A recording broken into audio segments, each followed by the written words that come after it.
जब समय आता है, एक सुपरमून वैश्विक तबाही को जन्म देता है। ये घटना तब होती है जब चांद पृथ्वी के सबसे नजदीक होता है और इसे कभी एक सामान्य घटना माना जाता था, लेकिन अचानक चांदनी लोगों को वेयरवुल्फ में बदलने लगी। लाखों लोग जो वेयरवुल्फ बन गए थे मारे गए। इन दिनों इंसानों को सबसे सुरक्षित जगहों पर छुपना पड़ता है, क्योंकि वेयरवुल्फ के पास अपार शक्ति होती है और वे किसी को नहीं छोड़ते। विश्व प्रसिद्ध डॉ अरांडा सभी को आश्वस्त करती हैं कि वह मानवता को इस परिवर्तन से मुक्त कराने के लिए हर संभव प्रयास करेंगी। अगले सुपरमून की पूर्व संध्या पर वेस्ली मार्शल अपने दिवंगत भाई की पत्नी लूसी और अपनी भतीजी एम्मा के पास जाता है ताकि उनके घर को घेराबंदी के लिए तैयार कर सके। वह खिड़कियों को कीलों से जड़ी लकड़ी की पट्टियों से बंद करता है, धातु की बाड़ को बिजली से लैस करता है और सुरक्षा कैमरे लगाता है। लूसी का पड़ोसी कोडी भी हमले की तैयारी कर रहा है और अपने हथियारों की जांच कर रहा है। इसी बीच उनकी पड़ोसी रीगन कुकीज की प्लेट लेकर मिलने आती है। लूसी उसे बैटरियां देती है और याद दिलाती है कि एहतियात के तौर पर पेपर स्प्रे अपने पास रखे। मार्शल कोडी को आवाज लगाकर भटकी हुई गोलियों के खतरे के बारे में चेतावनी देता है, लेकिन कोडी अपनी तैयारियों का बचाव करता है और मार्शल को उनके साझा सैन्य अतीत की याद दिलाता है। मार्शल अपने परिवार को अलविदा कहता है और एम्मा को ए थ्री लिटिल पिग्स की कहानी सुनाकर दिलासा देता है। वह उसे बताता है कि उसने उनका घर अच्छी तरह जांच लिया है और कोई बड़ा बुरा भेड़िया अंदर नहीं आ पाएगा। जाने से पहले मार्शल अपने दिवंगत भाई तस्वीर देखता है और परिवार रक्षा का वादा करता है। लूसी आश्वस्त करती है कि वे सब संभाल लेंगे। मार्शल निकल जाता है जबकि लूसी शटर बंद करती है और दरवाजे लॉक कर देती है।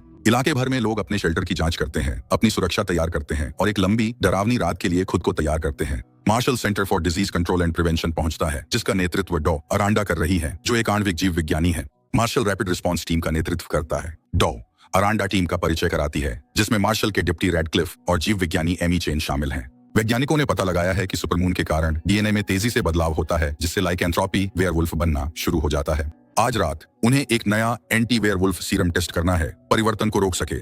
डॉ अरांडा प्रयोग की घोषणा करती है। एमी प्रयोगशाला की ओर जाती है और उन स्वयंसेवकों को देखती है। वे लोहे के पिंजरे के अंदर जंजीरों से बंधे हुए हैं। इसी बीच लूसी के घर पर वह एम्मा के साथ एक प्ले टेंट में छुपी हुई है। दोनों हंसती हैं और खेलती हैं, रात के आसन्न डर से खुद को विचलित करने की कोशिश करती हैं। प्रयोगशाला में मार्शल और उनके सहयोगी सुरक्षात्मक पोशाक पहनते हैं। वे सीरम को परीक्षण विषयों की आंखों में डालकर देते हैं। डॉ अरांडा गुंबद खोलने का आदेश देती है। एक स्वयंसेवक घबराने लगता है, रिहा होने की गुहार लगाता है, लेकिन अरांडा मना कर देती है, क्योंकि इससे प्रयोग खतरे में पड़ सकता है। जैसे जैसे स्वयंसेवकों का उन्माद चरम पर पहुंचता है, गुंबद खुलता है और वे चांदनी के संपर्क में आ जाते हैं। हालांकि विषय तुरंत भेड़ियों में परिवर्तित नहीं होते। अरांडा एमी को उनके खून का विश्लेषण करने का निर्देश देती है। लूसी के घर पर वह दीवार से टकराने की आवाज सुनती है और देखने जाती है कि बाहर कौन हो सकता है। रेगन के घर में वह रसोई से आती आवाजें सुनती है। अपनी मां को पुकारने पर कोई जवाब न मिलने पर रेगन सावधानी से एक खुले दरवाजे के अंधेरे में झांकती है, यह जाने बिना कि उसके पीछे एक विशाल वेयरवुल्फ खड़ा है।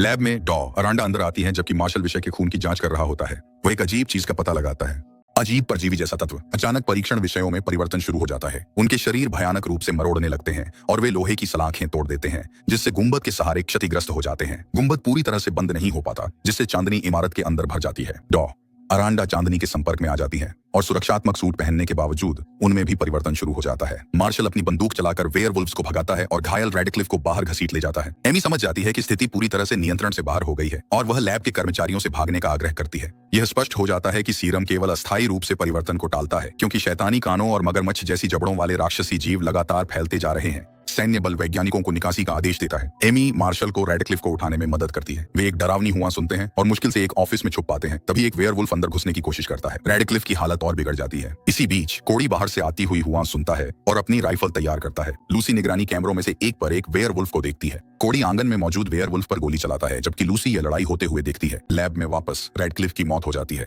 एमी टूट जाती है और मार्शल को उसे संभालना पड़ता है। खुद को संभालते हुए एमी वहीं रुकने का सुझाव देती है, लेकिन मार्शल उसे याद दिलाता है कि भेड़िए पहले ही गार्ड्स को मार चुके हैं और दरवाजे उन्हें रोक नहीं पाएंगे। कोडी को इसका प्रत्यक्ष अनुभव होता है जब एक वेयरवुल्फ उसकी खिड़की तोड़कर अंदर घुस जाता है। वह चांदनी में गिर जाता है और उसका रूपांतरण शुरू हो जाता है।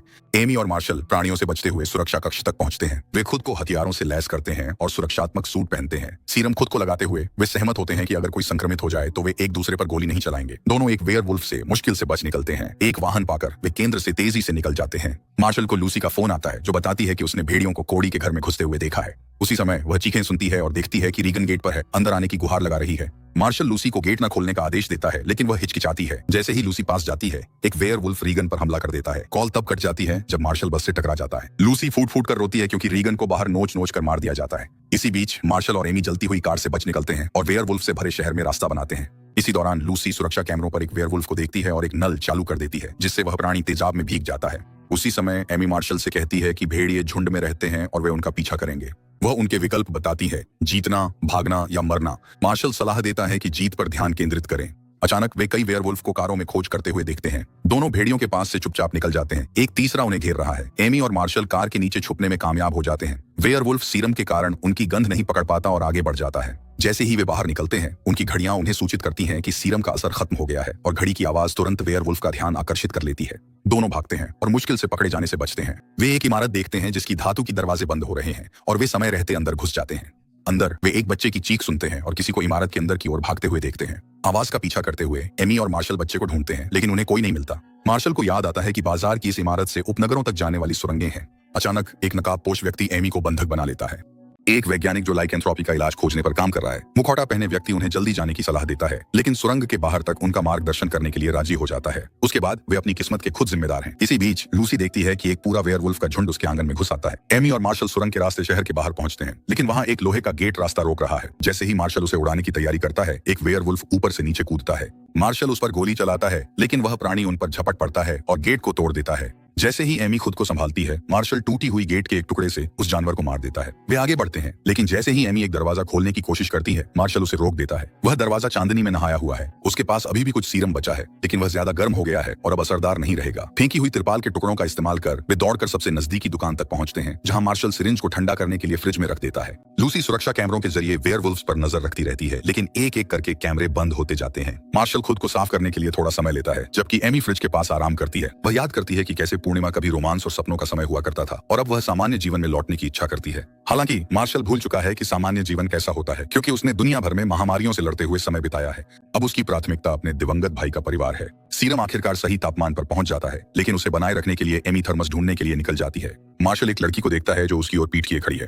जब वह पुकारता है तो वह मुड़ती है और एक भेड़िए का चेहरा दिखाती है। मार्शल गोली चलाने में हिचकिचाता है, लेकिन एमी ठीक समय पर पहुंच जाती है और स्टन गन से युवा वेयरवुल्फ को अचेत कर देती है। इसी बीच कोडी, जो अब एक वेयरवुल्फ बन चुका है, झुंड का नेतृत्व करते हुए लूसी के घर पर हमला करता है। लूसी अपनी शॉटगन तैयार करती है और एक पड़ोसी को वहां से जाने का आदेश देती है। हालांकि पड़ोसी एक खंभा बाढ़ पर गिरा देता है, जिससे बिजली की सुरक्षा प्रणाली बंद हो जाती है। घर की बिजली भी चली जाती है। लूसी और एम्मा आपातकालीन लैंप जलाती हैं, जबकि एक वेयरवुल्फ जाल में फंस जाता है और दर्द से चिल्लाता है। वेयरवुल्फ दूसरी मंजिल में घुस जाते हैं, लेकिन मार्शल द्वारा लगाए गए जालों का शिकार हो जाते हैं। सड़क पर एमी और मार्शल हथियारबंद बचे हुए लोगों से, जो भेड़ियों से लड़ रहे हैं। जब बचे हुए लोग वैज्ञानिकों को देखते हैं, वे उन पर हथियार तान देते हैं। जैसे ही एमी और मार्शल पहचान समझाने की कोशिश करते हैं, भेड़िए वापस आ जाते हैं। लड़ाई फिर से शुरू होती है और मार्शल एक वेयरवुल्फ को उनकी ओर दौड़ते देखता है। उसकी बंदूक जाम हो जाती है। इसी समय लूसी के पास गोलियां खत्म हो जाती हैं और वह घबरा जाती है। उसे एहसास होता है कि उसके पास केवल 4 गोलियां बची हैं। एमी और मार्शल वेयरवुल्फ की बढ़ती संख्या को नोटिस करते हैं। जब मशीन गन शांत हो जाती है तो एमी मार्शल से कहती है कि वह उसे लेने जाए, जबकि वह भेड़ियों का ध्यान भटकाएगी। एमी छुपने की जगह से बाहर निकलती है और उसकी ओर बढ़ रहे वेयरवुल्फ पर चिल्लाती है। आश्चर्यचकित होकर वह प्राणी दहाड़ता है। मार्शल मशीन गन संभाल लेता है, भेड़िए को मार देता है और सबको तितर बितर कर देता है। जैसे ही वे वाहन में जाते हैं, एक वेयरवुल्फ एमी को पकड़ लेता है और उसे घसीट कर ले जाता है। मार्शल उसे ढूंढने में असफल रहता है। उसे लूसी और एम्मा की सुरक्षा को प्राथमिकता दे।